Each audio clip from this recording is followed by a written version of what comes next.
quero chamar aqui o Renan Batistella, que ele é especialista em diversidade, equidade e inclusão na Vagas. Atualmente ele trabalha em ações aí com o objetivo de tornar a Vagas uma empresa referência em DEI no mercado. Ele é formado em letras e por muito tempo ele direcionou sua carreira para o segmento de treinamento, capacitando pessoas, recrutadoras, clientes da Vagas, e a partir de 2019 ele começou em um envolvimento maior com os temas de diversidade, equidade e inclusão, passando a fazer parte do grupo que cuidava dessa temática na Vagas. De 2019 para cá, Renan vem se dedicando a aprofundar seus conhecimentos em DEI, e hoje a pessoa referência em diversidade, equidade e inclusão na Vagas, que a gente tem uma super parceria com o coletivo, inclusive já fizemos cursos juntos, né, Renan? Então, quem quiser também fazer nossos cursos aí pelo coletivo, Patrícia, que está aqui com a gente, também já gravou curso aí para o coletivo, eu super recomendo que vocês busquem.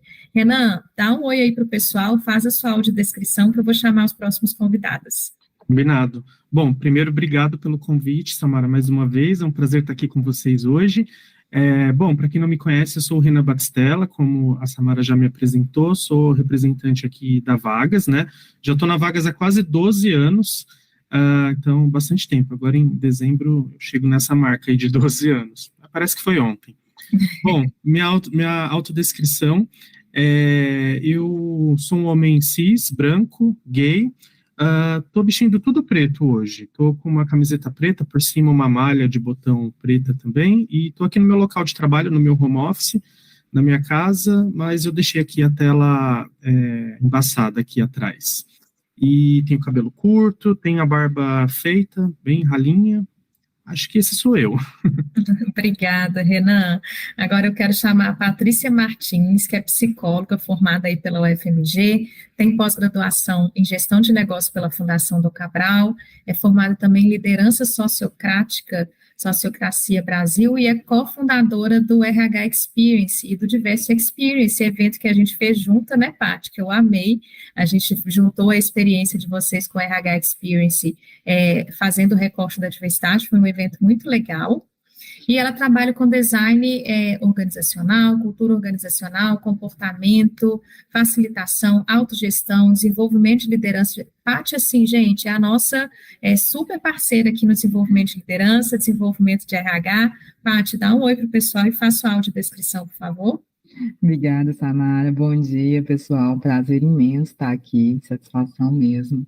Vou fazer minha autodescrição. Eu sou uma mulher negra, de pele clara, estou vestindo uma blusa azul, estou aqui no escritório, na minha casa, no meu home office, então atrás de mim tem uma estantezinha com umas plantinhas, uns livros, aí voltando aqui, né, para a minha própria audiodescrição, tenho cabelo preto, crespo, está preso aqui num rabo, bom, é isso, tô bem satisfeita de estar aqui com vocês, de compartilhar essa história aí, que eu venho do RH e tenho migrado cada vez mais para dentro da diversidade e inclusão, eu acho que a gente vai ter muito para conversar.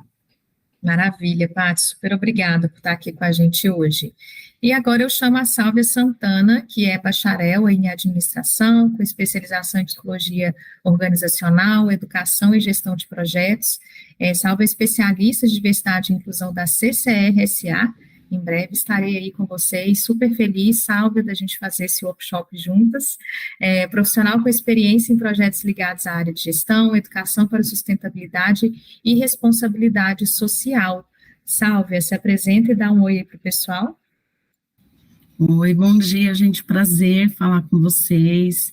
Eu sou uma mulher de 40 mais, 45 mais, sou uma mulher que me reconheço negra, né, eu sou parda, de cabelos crespos, estou com eles soltos, batom vermelho, vestido branco, um fundo desfocado aqui, como o Renan também descreveu, e um colar laranja feito por mulheres em situação de violência, de projetos sociais. Então, muito obrigada pelo convite. Seja muito bem-vinda aí também, Sálvia, é um prazer receber vocês aqui, só gente, assim, pessoal, aproveitem, porque a gente está com aqui 3 pessoas que conhecem muito, né, sobre essa temática, tragam as suas dúvidas, esse tema do RH, ele tá bombando aqui com a gente, desde o primeiro dia do congresso, tá, então, inclusive, eu vou até puxar umas perguntinhas de lá também, para acrescentar e enriquecer aqui a nossa conversa. Só fazendo uma introdução sobre esse tema, gente, a gente sabe que, assim, para ter inclusão da diversidade, que a gente tanto quer ver nas organizações, é preciso desenhar processos e implementar práticas inclusivas em todas as áreas da empresa. A gente sabe o tanto que isso é importante. Mas nesse painel, especificamente, a gente quer destacar a contribuição do RH, a contribuição da área de gestão de pessoas para que isso aconteça. A gente sabe que é uma área muito, muito estratégica para a gente trazer mais diversidade, equidade e inclusão para as organizações, né? Desde processos seletivos inclusivos, avaliação de desempenho, progressão de carreira. A área de pessoas também tem um papel muito relevante no acolhimento e na promoção de um ambiente seguro, que gere mais inclusão e pertencimento aí de todas as pessoas. Então, eu queria começar aqui com uma perguntinha para a Paty, como que a área de gestão de pessoas, né, ela contribui para a estratégia de diversidade, equidade e inclusão das empresas? Também, vamos lá. Olha, na minha visão, assim, a área de gestão de pessoas, ela é responsável, dentre várias missões, pelo cuidado com as pessoas. Então, criar um ambiente de diversidade, de igualdade e inclusão é dever de todos, mas a área de gestão de pessoas tem essa missão especial. E um dos primeiros pontos que eu vejo que é crucial ali a participação do RH é ajudando a estabelecer as metas e a estratégia de desenvolvimento do ambiente de diversidade, equidade e inclusão, né, das estratégias de DEI. Afinal de contas, é a área que mais conhece das pessoas. Então, ela vai conseguir contribuir com o levantamento de necessidade de pessoas de diferentes grupos. Isso como uma contribuição, né? Que a gente tem sempre que tirar esse olhar do que é uma inferência sobre a necessidade desses grupos, e a gente tem que ir lá, de fato, perguntar para essas pessoas quais são as necessidades. Sim. Mas isso é uma competência que o RH já tem incluso. Um outro ponto, que é uma contribuição muito estratégica, é a porta de entrada da diversidade e inclusão, que é o recrutamento e seleção. Então, ter processos com metas definidas de contratação de pessoas de grupos minorizados, ter processos desenhados que eliminem, que minimizem o impacto de vieses inconscientes, que promovam uma igualdade de oportunidade entre candidatos de diferentes origens, de diferentes grupos, isso também é crucial como participação do RH. Outro ponto, que é treinamento e conscientização, né? Já é algo que o RH faz. Então, ele tem que trazer para dentro dessa cartela de treinamentos que sejam específicos para sensibilização e conscientização das pessoas sobre o que é a promoção da DEI dentro do ambiente corporativo, sobre quais são essas práticas necessárias. Então, o RH ele facilita esse processo de sensibilização e de aceitação dessa nova estratégia. E aí podem ser treinamentos de vieses inconscientes, de desenvolvimento de liderança, de inteligência cultural, de comunicação inclusiva, vários outros que são necessários. E aí, falando de liderança inclusiva, o RH também tem a missão de desenvolver líderes. Então, tem que botar ali naquele roadmap de ações do RH do ano, como que vai desenvolver estrategicamente algumas lideranças, ou todas as lideranças, se já tiver esse poder de ação, para que essas lideranças sejam catalisadoras num processo de promoção de diversidade e inclusão dentro da empresa. Porque aí, assim, a gente ganha mais pessoas aliadas nesse processo. E aí, assim, trouxe essa visão que é mais ampla, né, de alguns processos que são mais comuns no RH, mas existe a possibilidade de entrar em vários outros pontos, como avaliações de clima por grupo, avaliações de desempenho, revisão de práticas de tomada de decisão dentro do grupo, de trabalho em equipe, monitoramento de índices, de métricas de satisfação. Em resumo, o RH ele é responsável por trabalhar a cultura e clima da organização. E para desenvolvermos um ambiente de diversidade, equidade e inclusão, tem que entrar na estratégia do negócio e tem que ser desdobrada para a estratégia do RH, para a gente conseguir trabalhar esses pontos de uma forma mais abrangente, e não ser somente uma ação pontual que o RH vai fazer, para não ser uma ação deslocada, desligada ali de outras ações mais amplas que o RH está trabalhando ao longo desse plano de ações anual, semestral do RH. Muito importante, Paty, porque assim, você está conectando aqui, a gente hoje está falando é o nosso terceiro dia, né, e a gente está conectando os temas com a nossa metodologia 6D, né, e aí você está trazendo um ponto que é importante, que é o desenvolver, mas você está conectando lá com com a voltinha, né, do nosso primeiro dia, que é o planejar, né, que é o diagnosticar, porque a estratégia do RH, ela tem que estar conectada com a estratégia do negócio, né, e vice-versa, assim, as duas se retroalimentam para que a gente consiga não ficar só naquela implementação de práticas pontuais, né, então a gente tem uma estratégia de negócio bem definida, e como que ela se desdobra nas ações do RH, para não ficar também só na porta de entrada, né, de colocar, às vezes a gente vê muito isso, a empresa querendo bater meta, a gente falou aí da questão das cotas para as pessoas com deficiência, que é um mecanismo super importante, mas não pode se resumir a isso, e como que a gente cuida de quem entra dentro da organização. Também o RH, a gestão de pessoas, ele pode apoiar, sim, e desenvolver boas práticas para esse acolhimento e esse desenvolvimento da pessoa, a retenção de talentos também é super importante. Obrigada aí por essa abertura, que deu uma visão muito bacana para a gente. E aí eu queria chamar aqui o Renan para falar, então, como que a Vagas tem apoiado as empresas na construção de um RH mais inclusivo. Eu sei que o coletivo aí está bombando, com várias ações, e a Diversifica fica super feliz de fazer parte, de ter essa parceria com vocês, mas eu sei também que vocês têm outras ações aí, né, outras frentes que podem apoiar as empresas. Legal. A Vagas, ela tem um grande desafio, né, porque ela precisa fazer diversidade e inclusão para dentro, para suas pessoas colaboradoras, precisa apoiar os seus clientes e precisa fazer também dentro do seu produto, né, então tem esse grande desafio. A Paty falou sobre isso está na estratégia, né, isso está ligado ao negócio, então, pelo que eu consigo me lembrar, a Vagas já coloca diversidade e inclusão no seu planejamento estratégico pelo menos há uns 5 ou 6 anos, que todo ano a gente tem lá diversidade e inclusão dentro do planejamento estratégico que guia todas as estratégias da empresa ao longo do ano, né? Então, para vocês terem uma noção, a gente tem uma aspiração, né? Dentre alguns pontos que essa aspiração cita, ela fala sobre impactar positivamente a sociedade, tanto pelas nossas soluções como pelo nosso posicionamento e atitude, e aí com destaque ao apoio à evolução profissional das pessoas e à promoção da diversidade e inclusão. Então, eu trago aqui alguns exemplos, né? Quando a gente fala de pessoas colaboradoras, o que a gente tem feito? A gente tem o censo para identificar os gaps, né? Então, primeiro a gente precisa entender onde é que estão os nossos problemas, né? E aí, como a própria Paty disse, metas de contratação.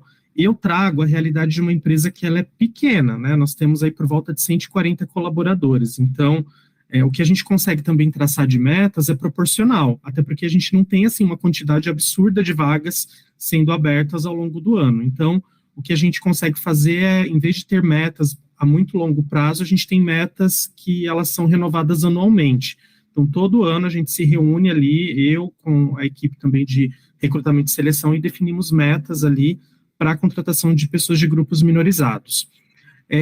Tem também toda a parte de letramento, né, tanto antes de receber essas pessoas, do próprio RH, temos também workshops para as pessoas que entrevistam essas pessoas candidatas saberem lidar com pessoas de grupos minorizados, né, saber o que pode perguntar, o que não é adequado perguntar, por exemplo, e letramentos recorrentes, né, para todas as pessoas que estão ali trabalhando antes, depois também. Então, a gente tem ali também uma agenda de treinamentos anual. Temos um repositório de informação também. Por exemplo, nós utilizamos o Slack aqui na Vagas como comunicador interno. Então, se uma pessoa está num grupo ali conversando e ela fala um termo que não é muito adequado, o Slack já dá um alerta para ela e já direciona ela para um link desse repositório de informação. Então, a gente já fez essa configuração, né, dos principais termos ali que não são muito adequados. Já tivemos também grupo de afinidade de mulheres, pretendo voltar com essa ideia e até mesmo para outros grupos, esse foi um piloto aqui que nós tivemos, né, e também lançamos o canal de ouvidoria interna, que muitas empresas chamam de canal de denúncias, aqui a gente chama de ouvidoria interna, que tem o apoio também do nosso escritório jurídico, então ele é totalmente à parte do RH da Vagas, o RH não recebe diretamente, esse escritório recebe. Então, aqui eu resumi um pouco das ações que a gente tem internas, né, e aí, para os nossos clientes, a gente tem o coletivo, né, que é o nosso pilar de diversidade, equidade e inclusão. Ele começou como uma plataforma de cursos, e hoje ele funciona como pilar de diversidade, equidade e inclusão da Vagas, e no coletivo fica o convite aqui, eu vi que a produção até colocou ali já o link, Se vocês jogarem lá www.coletivo com 2Ts, tá? .com.br, vocês vão poder aí ter acesso a cursos gratuitos, gera certificado, é super legal, e a Diversifica tem apoiado muita gente aí na construção desses cursos. Então, para os nossos clientes, a gente tem aí a plataforma na qual eles podem se letrar, né? É um grande desafio, porque a Vagas, ela entra com a tecnologia, mas não somos nós que fazemos os processos seletivos. Então, por isso que a gente tem aí criado estratégias para que a gente possa letrar as pessoas que, de fato, fazem esses processos. E a gente tem também um treinamento mensal para os nossos clientes. Tem uma equipe de treinamento na Vagas, e aí a gente criou um treinamento, então eu participo, inclusive, desse treinamento. Se tiver alguma pessoa recrutadora aqui que seja cliente da Vagas, saiba que tem esse treinamento, procura que você vai achar. E aí a gente fala tudo que a gente tem ali para apoiar os nossos clientes, para tornar os processos deles mais diversos e inclusivos.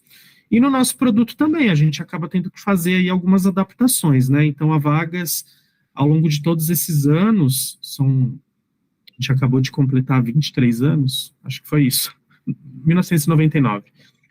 Nós tivemos dentro do nosso produto autodeclaração de deficiência, consequentemente, do lado do cliente, lá no software Vagas for Business, onde ele faz o recrutamento e seleção, ele também consegue filtrar pela deficiência, ele consegue abrir vagas exclusivas para pessoas com deficiência.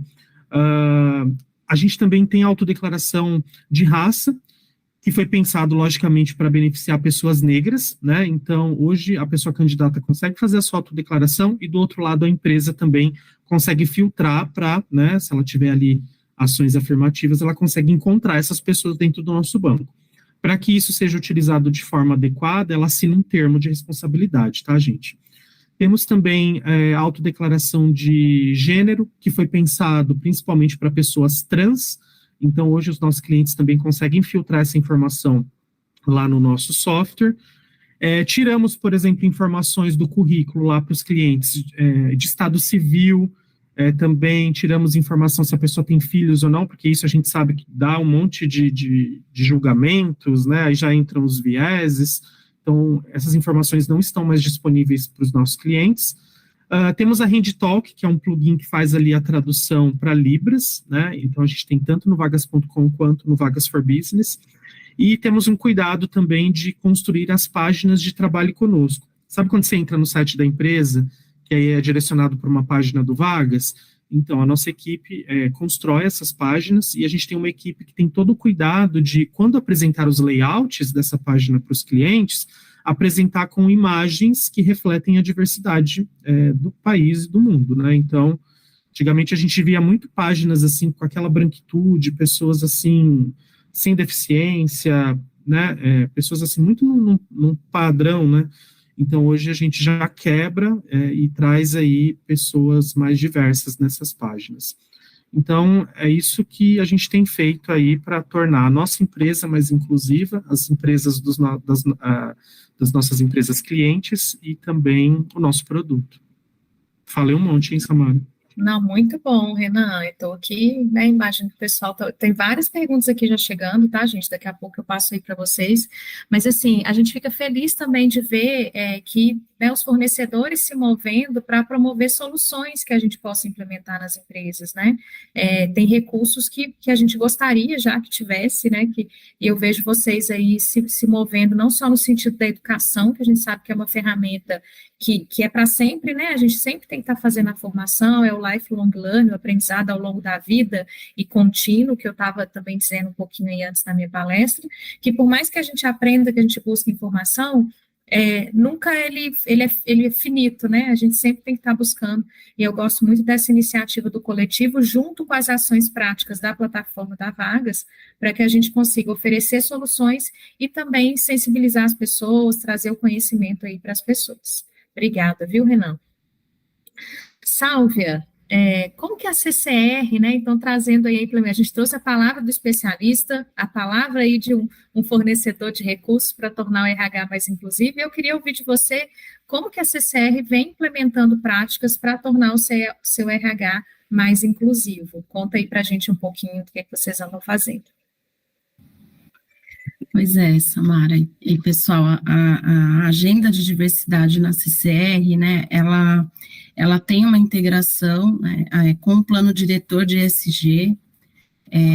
Na nossa matriz de materialidade, a gente entendeu que esse assunto também ele é de interesse das partes interessadas, além de ser uma causa, né, para a área de RH, tem que ser, né, e aí, a primeira estruturação dessa agenda, ela veio integrada ao plano diretor da área de ESG.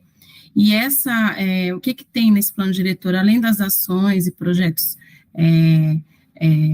de meio ambiente, sociais, governança, a gente tem também um acompanhamento, né, do que a gente planeja e das entregas e dos nossos compromissos aqui na agenda de diversidade e inclusão. Então, esse plano, ele tem metas, né, e objetivos de médio e longo prazos, né, e quem acompanha esse plano diretor? Existe um comitê de gente ESG, que acompanha aí as ações mais estratégicas, a comissão de diversidade, e quem participa desse comitê, né, a alta liderança e também parte do conselho de administração. A gente implementou também a comissão de diversidade e inclusão, que tem a representação de pessoas engajadas na agenda dos nossos negócios, tá? Então, é um público diverso, pessoas que gostam, que se sentem comprometidas e nos ajudam a olhar os projetos de RH e as ações que a gente implementa, né, já considerando aí as expectativas das pessoas, né, de grupos minorizados. Então, é um grupo que a gente montou nesse primeiro momento para se aproximar do RH e conhecer como é que funciona a área e como esse time aí de pessoas voluntárias podem contribuir para a melhoria dos processos, né? Isso porque a gente também viu, em 2021, a gente fez um diagnóstico, senso e percepção, e a gente sabe que o modelo de governança tem que considerar esse acompanhamento, né, e a participação também das pessoas, tá? Em 2021, a CCR decidiu implementar ou se comprometer com uma meta pública, né, de contratação de mulheres em cargos de liderança, para 2022, na verdade, então, em 2022, a gente assumiu esse compromisso de mais de 50% das vagas de liderança serem preenchidas, de novas vagas, né, serem preenchidas por mulheres. Em 2023, a gente também estabeleceu um objetivo aqui de preencher 60% das vagas de média e alta liderança, tá?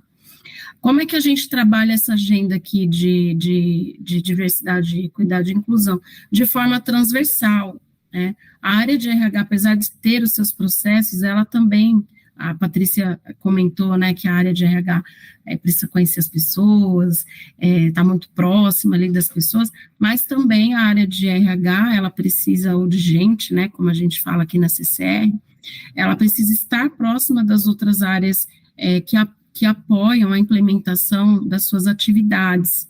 Então, a área de tecnologia, o jurídico, o compliance, a área de responsabilidade social, no caso aqui da CCR, o Instituto. Então, a gente tem trabalhado de forma transversal essa agenda, conversando, alinhando, otimizando ou integrando as ações que já existem, ou práticas internas, para introduzir, né, e melhorando a nossa forma de fazer as coisas em processos que também conversam com a área de gente. A nossa agenda aqui, ela é estruturada em 4 pilares, né, a gente trabalha a questão de mulheres, pessoa com deficiência, raça e diversidade sexual, também olhando cada uma, né, com a sua maturidade. Então, hoje a agenda de gênero em específico, mulheres, está um pouco mais avançada, né, mas a gente tem aqui ações que olham esses 4 temas, né, e a gente trabalha, como foi comentado aqui, a questão da educação, ela é, assim, uma premissa para todos os projetos, né? A gente tem que considerar a questão da capacitação, do trabalho em grupo, grupo multidisciplinar, o alinhamento à área de comunicação também atuando junto, tanto para dentro quanto para fora. Muito bom, Salve. O que você respondeu aí, né, que você estava comentando sobre a atuação do comitê e como que essas práticas vêm sendo implementadas aí na CCR, responde um pouco aqui da pergunta do Marcos de Oliveira, porque ele fala assim, ó, se a empresa, né, incluindo o RH, não tem essa cultura da inclusão, da diversidade, como o comitê de diversidade e outras áreas mais sensíveis a esse tema podem contribuir para fomentar essa abordagem, né? Ele ainda complementa que ele tem lá na empresa dele o comitê de diversidade, mas que não tem muita força dentro da empresa, não é instância deliberativa. Aí aqui só trazendo um pitaco, você me conta aí como é que funciona na CCR. Geralmente os comitês, eles não são instância deliberativa, né, eles fomentam o tema, eles trazem questões, mas um ponto que eu queria que você destacasse ainda mais, que eu acho que é o que faz toda a diferença para esse comitê conseguir contribuir de forma mais efetiva, que é a governança, porque eu vejo muita empresa criando comitês que não tem governança, então os comitês ficam soltos, eles ficam até querendo fazer, influenciar, mas isso não chega até a estratégia, isso não promove o desenvolvimento de metas, que a gente sabe que é importante para as coisas caminharem, né, se a gente não tem um resultado esperado, fica ali um pouco, né, uma ação solta, e eu penso que aqui uma estratégia, Max, é definir a governança. Você concorda, Salve, que isso fez diferença aí para vocês? Fez muito e faz muita diferença, né, eu citei aqui o Comitê de Gente ESG, mas a gente também discute esse assunto em outros espaços, em outras esferas de governança, como na diretoria executiva, né. Hoje a CCR tem uma participação bem intensa, né, e um acompanhamento próximo aqui do nosso CEO nessa agenda, que participa, que discute, que contribui. Claro que é um processo de construção também, né, e eu acho que cada empresa tem o seu processo, a gente também tem os nossos desafios, né, mas sem dúvida nenhuma ter a participação, né, o compromisso, o reforço da alta liderança, da principal liderança nessa agenda, é de fundamental importância. Eu entendo também que no fomento da cultura, né, nem tudo tem que vir de cima para baixo, mas é importante, eu acho que tem uma parte que os mecanismos de escuta da empresa têm que considerar esse espaço, para que as pessoas, né, de grupos subrepresentados também tragam suas ideias e contribuam, mas também a alta liderança, sem dúvida nenhuma, é fundamental aqui para o avanço da agenda. Legal, muito bom, gente, obrigada aí pelos insights, e o pessoal aqui também por trazer perguntas, né, que nos façam aí refletir e trazer essas conexões aqui com as convidadas e com o nosso convidado.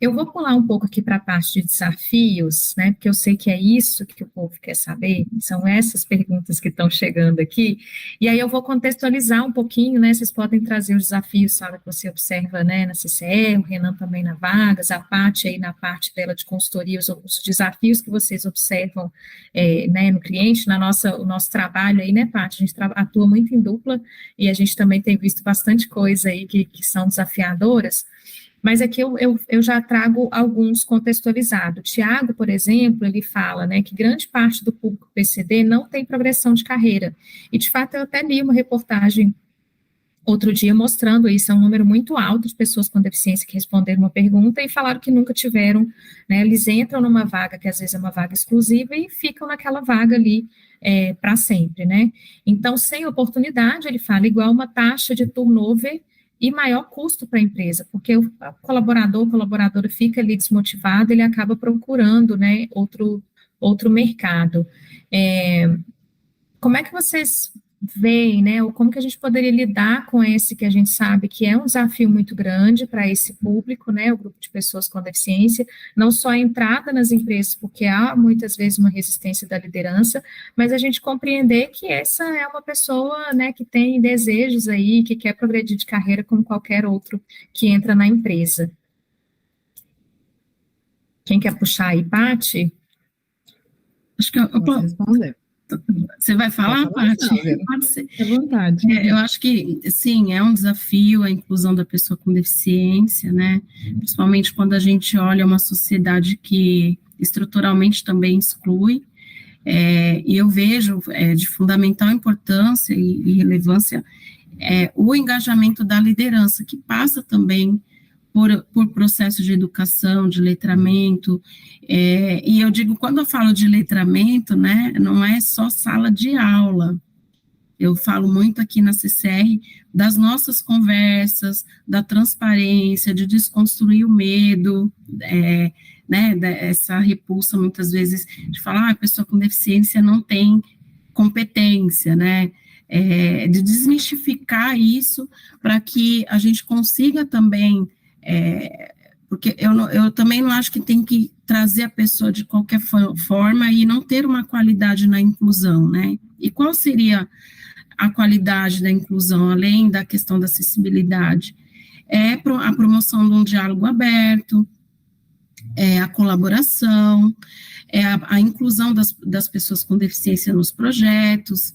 Então, são temas importantes, né, que contribuem também para o desenvolvimento das pessoas, né, porque muitas vezes a gente fala assim, a promoção, não é só isso, a carreira não é só ter uma promoção, a carreira faz parte da carreira também, esses espaços de aprendizado dentro da empresa, e a gente vem, por exemplo, lá na divisão rodovias da CCR, a gente tem várias discussões aqui com as lideranças, né, para também se comprometerem, estabelecerem meta para contratação, mesmo sem a gente ter meta pública. Então, a gente tem grupos de trabalho aqui, né, nessa agenda de pessoa com deficiência, com o time de atração e seleção, olhando a melhoria dos processos, com a área de saúde, com a área de tecnologia também, que às vezes é um mito, né, falar, mas o que tecnologia tem a ver com a inclusão da pessoa com deficiência? Tem tudo a ver.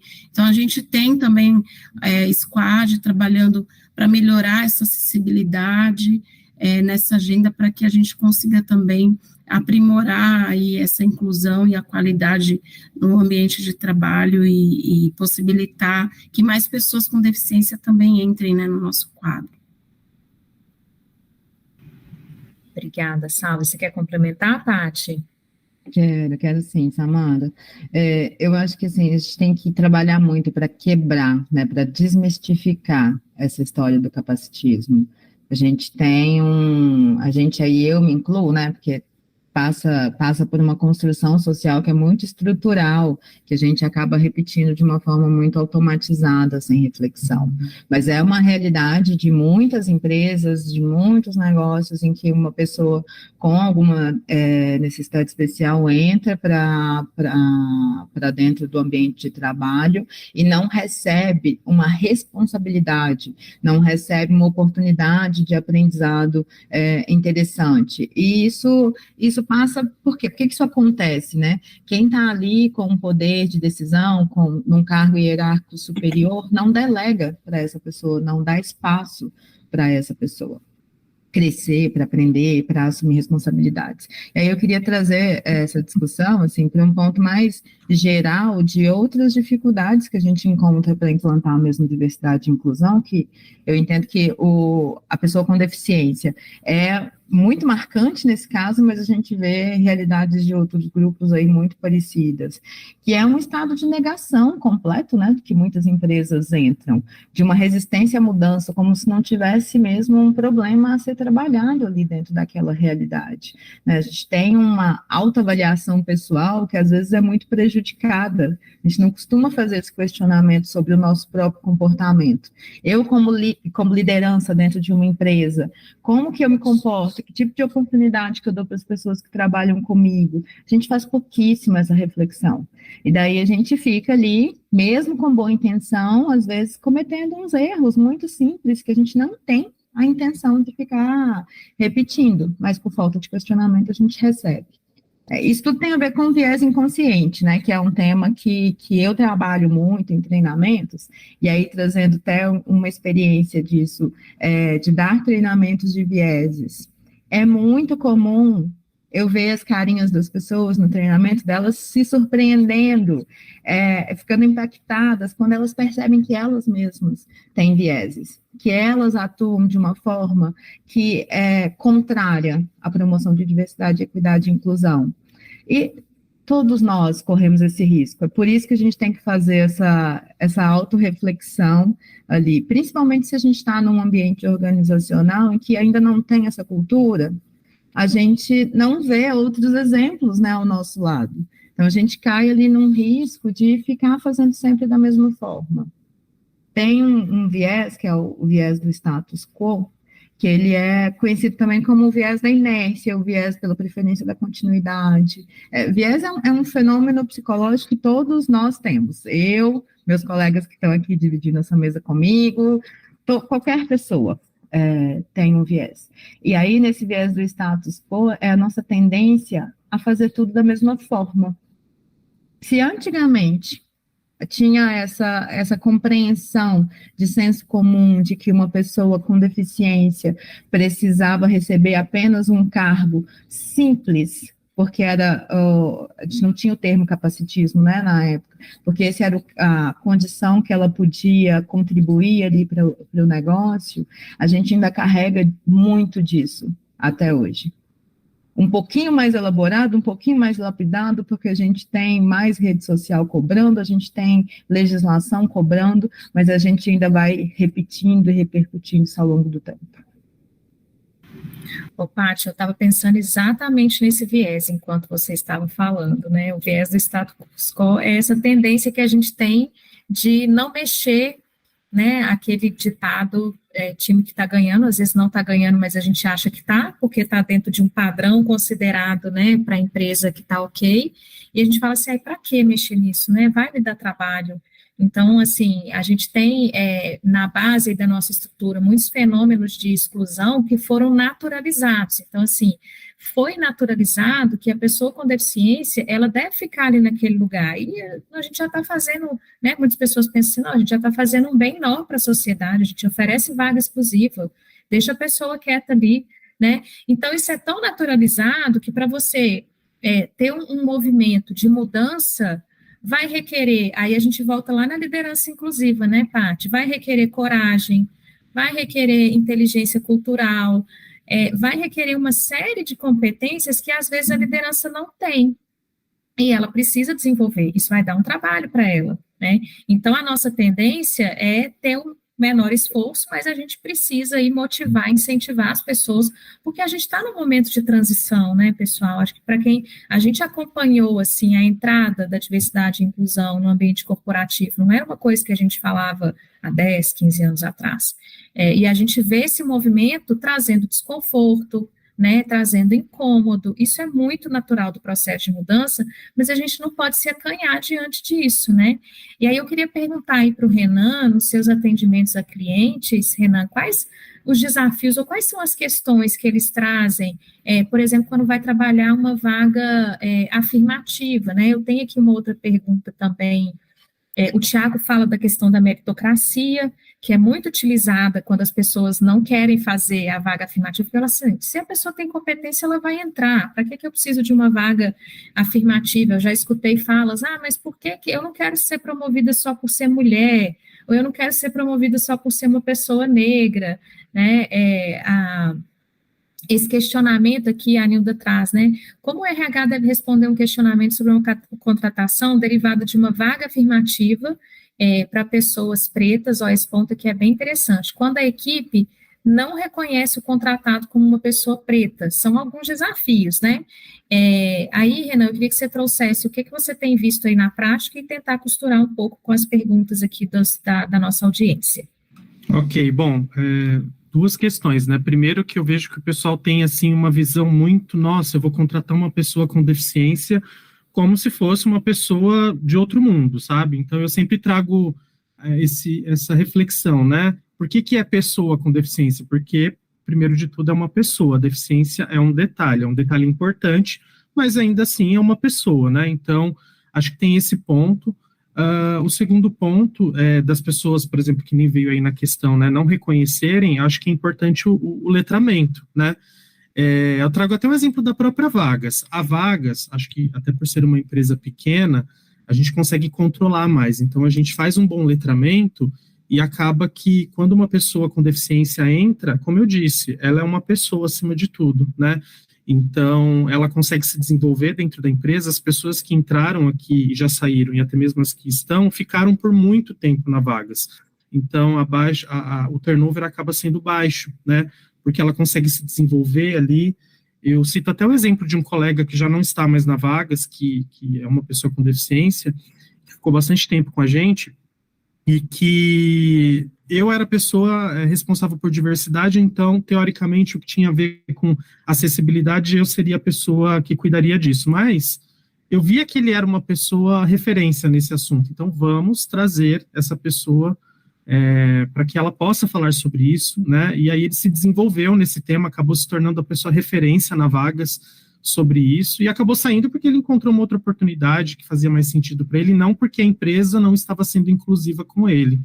Então, o que eu sempre tento trazer, assim, quando eu sou chamado para auxiliar algum cliente, né, é isso, né, claro, a gente precisa considerar a deficiência por todas as questões que a gente sabe, abrir as vagas afirmativas, mas, então, é preciso ter um bom letramento aí para os seus colaboradores, para que eles reconheçam essa pessoa, e, apesar da deficiência, sempre trazer à luz a pessoa, né, no fim das contas, é uma pessoa.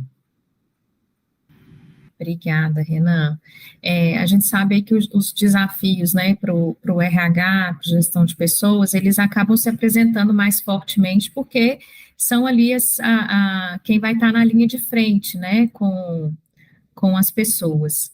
E aí eu tenho mais perguntas aqui da nossa audiência, que eu acho que está bem conectado com o que a gente está discutindo aqui, que né, tem eu queria que a Paty também comentasse essa questão da meritocracia nas vagas. A gente vê isso muito nos nossos treinamentos, né, Paty, que a gente faz juntas, das pessoas dizerem assim, mas a gente vai ter que baixar a régua. Essa é uma fala muito comum dentro das empresas, para a gente admitir uma pessoa com deficiência, se é uma vaga afirmativa para mulheres ou para pessoas pretas. Como que a gente pode ajudar aqui a nossa audiência nesse processo de justificar, né, ou de levar a informação e desmistificar, já que a gente está falando aqui do desmistificar essa questão da meritocracia e do que a gente vai ter que, entre aspas, aí, baixar a régua quando a gente está falando de uma vaga afirmativa. Ok. Gente, esse jargão, né, do baixar a régua, eu já escutei ele muitas vezes, muitas, infelizmente. E assim, o principal aprendizado que eu venho tendo ao longo do tempo, a gente tem que diferenciar o que é uma pessoa apta para aquele trabalho e do que é o melhor, de todas as pessoas candidatas que participam daquele processo seletivo. Por quê? Quando a gente entra para um processo seletivo com critérios pouco definidos, e eu venho de RH, eu sei que na maior parte das vezes a gente não está com os critérios ali todos bem desenhados, a gente não sabe em qual complexidade a gente espera encontrar um critério que está ali como pré-requisito para contratação. Então, quando a gente entra para um processo assim, que as coisas ainda estão com baixa definição, a gente corre o risco de não procurar exatamente uma pessoa que é apta, mas de selecionar a melhor pessoa que está ali participando daquele processo. E aí, quando a gente olha para a história do nosso país, né, com a história de recortes econômicos, sociais, raciais, a gente sabe muito bem quais são os grupos que vão ter acesso a uma melhor formação, a uma experiência internacional, que é difícil competir com experiências nacionais, que vai ter um inglês num nível de fluência. Então, tem recortes aí que são muito marcados e atravessados por outras questões econômicas, raciais, de gênero e etc. Só que, quando a gente vai para um processo seletivo, sabendo exatamente o que a gente precisa, a gente não precisa baixar a régua. A gente consegue encontrar em pessoas que não tiveram essas super oportunidades aí de desenvolvimento, pessoas com potencial, com competência, com habilidades para executar muito bem aquele trabalho. E nessa diferenciação, né, a gente precisa começar a usar mais dentro dos processos seletivos, a gente RH precisa usar mais dentro de processos seletivos, ferramentas que vão avaliar a competência dessa pessoa. Né, a gente tem entrevista por competências há muito tempo enquanto instrumento, mas muitas vezes a gente se perde ali em não ter um roteiro bem estruturado, em não valorizar as mesmas coisas em todos os candidatos, porque a gente é atravessado por viés inconscientes, por exemplo, porque a gente não preparou bem a liderança, então o RH até aprova legal, mas a liderança volta, ou esse RH mesmo não está bem treinado ainda. Então, se a gente tem ferramentas melhores para avaliar a competência dessa pessoa, a capacidade de entrega dela, a habilidade que ela tem, o potencial de entrega para o futuro, a gente consegue sim encontrar dentro de grupos minorizados que tiveram menos acesso a formações tão exclusivas assim de outros grupos, pessoas com capacidade de fazer excelentes entregas. Ô, Paty, eu gosto muito, né, do ponto que você traz, o que é o candidato apto e o que é o melhor ou a melhor candidata. Porque na nossa cultura, né, pela competição que foi instalada, a gente está sempre em busca do melhor. E se a gente quer trazer equidade, e a gente se basear na meritocracia para isso, quer dizer, se a pessoa que se esforçou mais, a pessoa que teve mais oportunidade, ela vai ser a melhor. Mas não significa que as outras pessoas que estão aptas, que também têm essas competências, não possam fazer também boas entregas, né? Eu acho que é essa dificuldade que a gente tem por uma questão cultural e mercadológica da gente estar sempre com o olhar no melhor, né? O que é o melhor? O melhor vai ser sempre aquele que teve as melhores condições e melhores oportunidades. E aí a gente vai reforçando e criando uma manutenção desse status quo, a gente vai criando uma manutenção da sociedade onde só os melhores serão beneficiados, só os melhores vão continuar no lugar de poder e a gente não vai dar essa mudança de ares, né, de trazer outras pessoas também, esse respiro para que a gente consiga conhecer a realidade de outros grupos que predominantemente nunca tiveram em posições de poder ou com grandes oportunidades aí, principalmente de trabalho. Então, acho que essa fica uma dica aí para quem for trabalhar com vagas afirmativas, né, na hora da formação do RH, isso que a Paty trouxe também, de ter um roteiro bem estruturado, da gente não se perder nos viés, porque é muito comum a gente se perder num viés de afinidade. A pessoa estudou no mesmo colégio que eu, ela fez o mesmo intercâmbio. Poxa, dá uma vontade de falar, não, já achei meu candidato, essa pessoa se parece muito comigo, né? E Narciso acha feio aquilo que não é espelho. Então, se a pessoa se parece muito comigo, ela é muito legal. A gente tem que estar muito atenta e atento aos nossos viés, porque a gente cai nas armadilhas, e o roteiro nos ajuda a não cair nessas armadilhas. Então, um instrumento aí muito importante, uma ferramenta que pode manter, né, essa centralidade para a gente ter o foco na inclusão. Ô, Sávia, tem uma pergunta aqui da Aline, que eu achei bem interessante, a Aline Beck, ela fala assim, ó, percebo uma dificuldade dos demais funcionários na receptividade de ações voltadas à equidade, porque, assim, a pessoa lê equidade como privilégio, né? Você está dando privilégio a determinados grupos em detrimento de outros. Exemplo, tratamento diferenciado para mães, como flexibilidade no retorno da licença, né? E outros benefícios aí que a empresa possa oferecer de acordo com as necessidades de cada grupo e do momento que a pessoa está passando, né? Como que vocês lidam com essas questões aí na CCR? É só para fazer um complemento, se eu esquecer de responder a pergunta, você me lembra de novo. Só um complemento sobre o que é ser melhor, né? Me incomoda muito quando a gente usa essa expressão, que foi uma discussão que eu tive outro dia, melhor na ótica de quem, né? E eu acho que um dos segredos também não é só a empresa ter um roteiro bem estruturado, mas ela conseguir, no processo de seletivo, mensurar essas competências também, né, para a gente tornar algo tangível, para não ficar só no subjetivo daquilo que pode ser confirmado com os vieses de confirmação também que a gente tem, né. Agora, você pode repetir a pergunta que Nossa. Eu fiquei concentrada nessa frase. Não, mas foi perfeito aí o seu complemento, super necessário e importante, porque quando a gente fala da avaliação também, o pessoal fala, mas o descer a régua, né? Eu falo, mas essa régua mede quem? Que tipo de pessoa que essa régua está medindo, né? Geralmente ela está considerando ali um ser humano padrão. A Aline perguntou que ela vê uma dificuldade na receptividade de ações voltadas para a equidade, né? Porque as pessoas muitas vezes entendem isso como privilégio.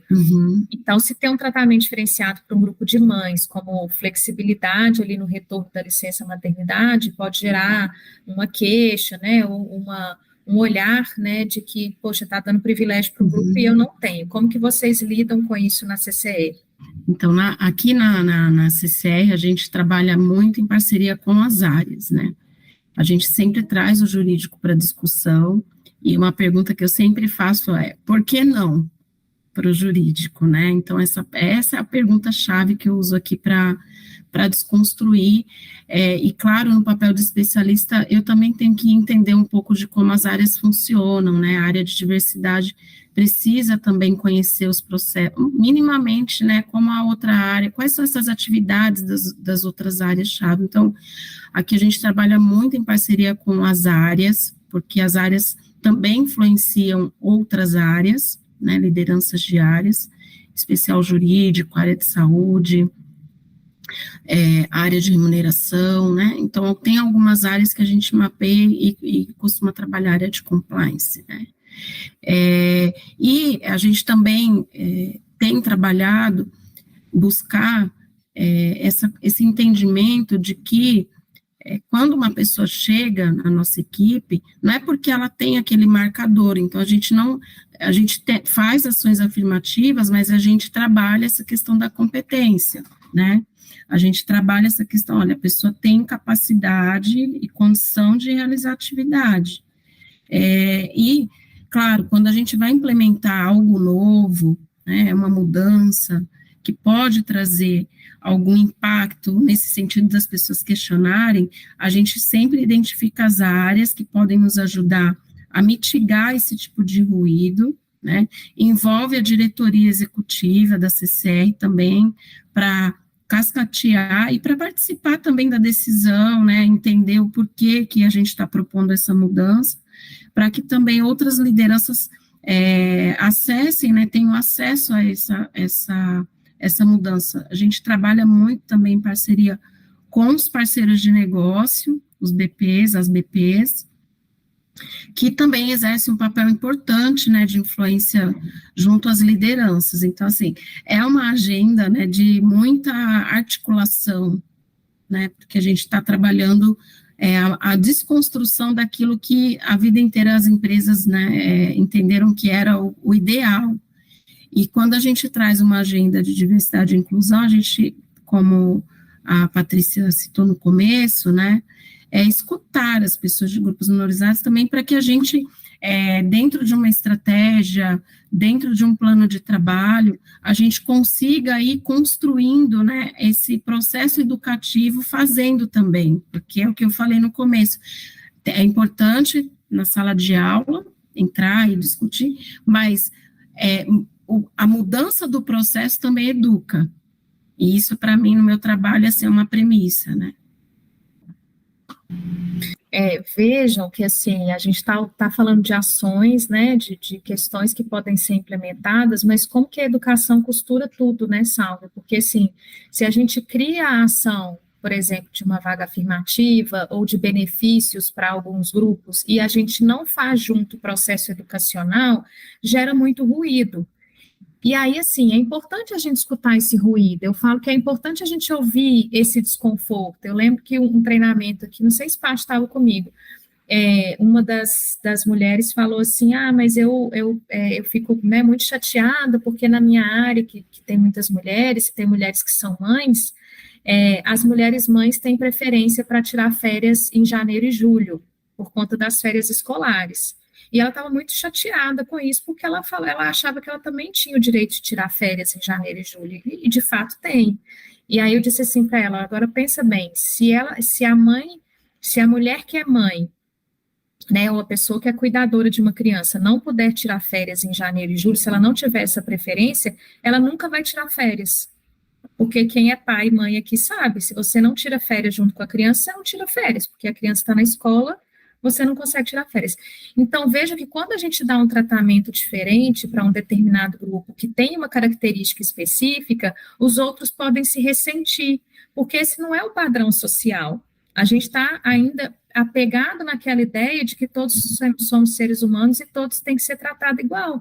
Mas, gente, se a gente trata as pessoas iguais, a gente não tem a equidade. Então, eu acho que as medidas que visam a equidade, elas trazem um desconforto, é importante que a gente acolha, é legítimo esse desconforto, mas a gente precisa desconstruir. E como que a gente desconstrói? Dando informação, né? As pessoas, elas muitas vezes cometem o capacitismo, o racismo, o machismo, por ignorância mesmo, por não ter tido oportunidade de refletir sobre aquele ponto, né?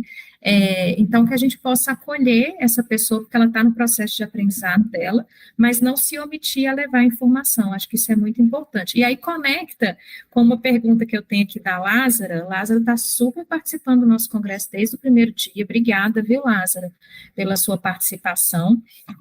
E ela fala aqui sobre uma prática que a gente já escutou muito no mercado, que é o diversity washing. Aí eu queria, né, comentar aí a percepção de vocês três, que ela fala até assim, um mecanismo de punição. Eu vejo que esse mecanismo, né, como que a gente observa isso nas empresas, é um mecanismo que às vezes ele vem até de fora, né, porque se você coloca uma posição que não é sustentada, uma hora você vai gerar uma crise, né, ou alguma questão. E o RH geralmente é o primeiro a ser acessado, né, gente, corre aqui que aconteceu uma questão, ou se vocês alertam a empresa antes que isso aconteça. Você já passou por alguma situação assim, Renan, ou já observou algo que tivesse que ser contornado, porque você viu que era uma prática que às vezes uma empresa cliente estava forçando uma situação? Conta aí um pouquinho para a gente, depois eu quero ouvir Sávia e Patrícia também, para a gente fechar. Samara, não sei se eu entendi a pergunta. Consegue me dar um exemplo? Por exemplo, uma empresa que ela está assim, tudo dela ela está falando sobre questões raciais e usando, inclusive, talvez o único colaborador ou colaboradora negra para dizer que a empresa é uma empresa inclusiva, e a gente sabe que, na real, não é isso que acontece.